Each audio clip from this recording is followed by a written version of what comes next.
Diagnosis first and then answer, please.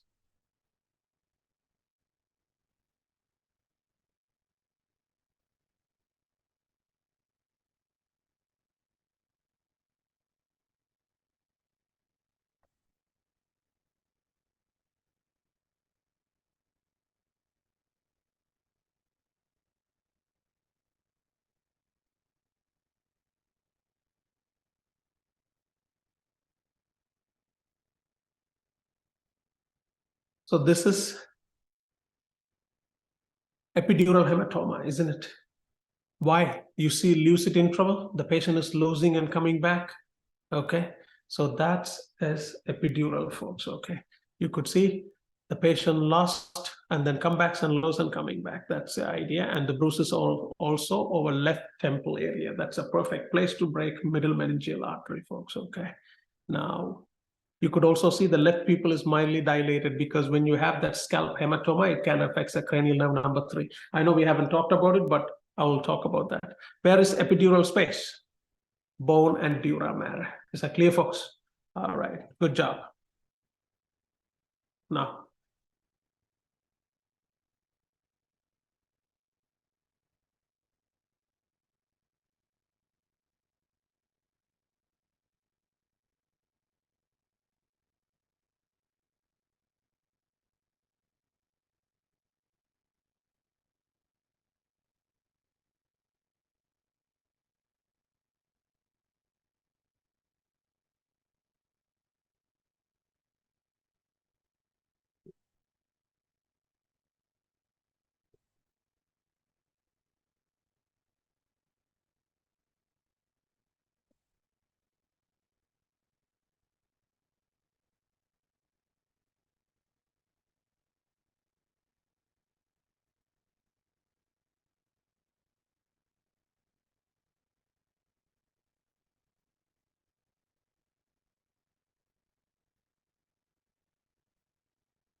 what's the diagnosis?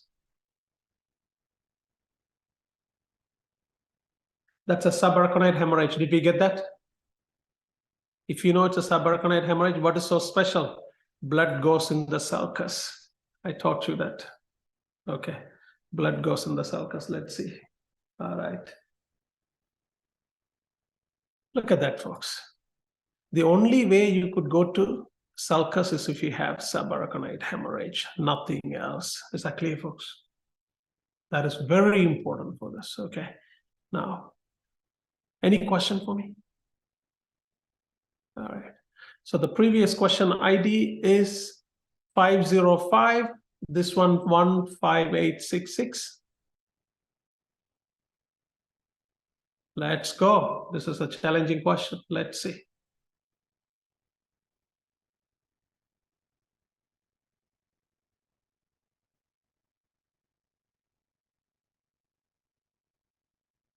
I'm going to help you.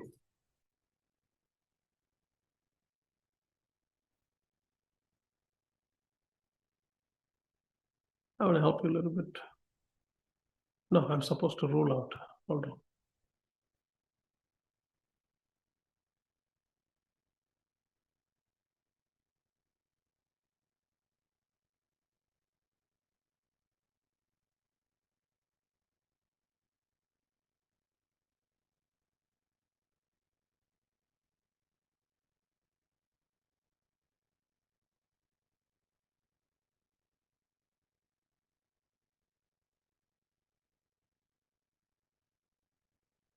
D and F, they both can happen, isn't it?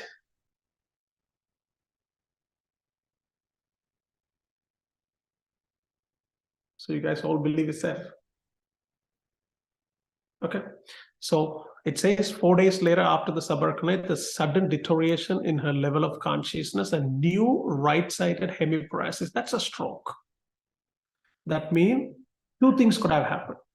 Either they forgot to give calcium channel blocker, so the patient had vasospasm, or she has a new bleeding. Is that clear, folks?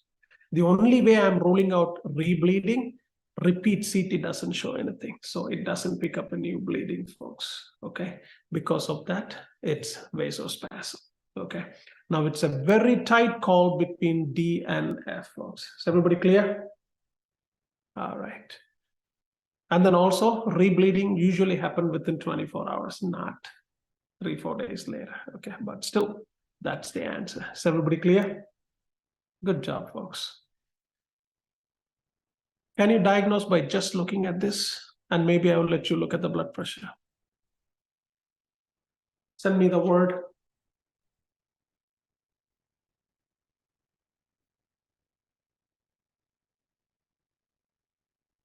This is, I don't see anything on the epidural or subdural. It looks like way inside, and also patient's blood pressure is so high, isn't it, folks?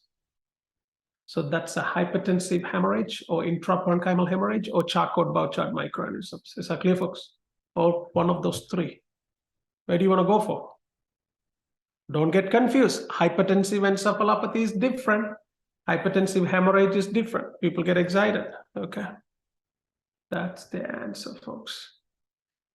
All right, very good. So you guys are pretty good at intracerebral hemorrhage. You see, knowing the anatomy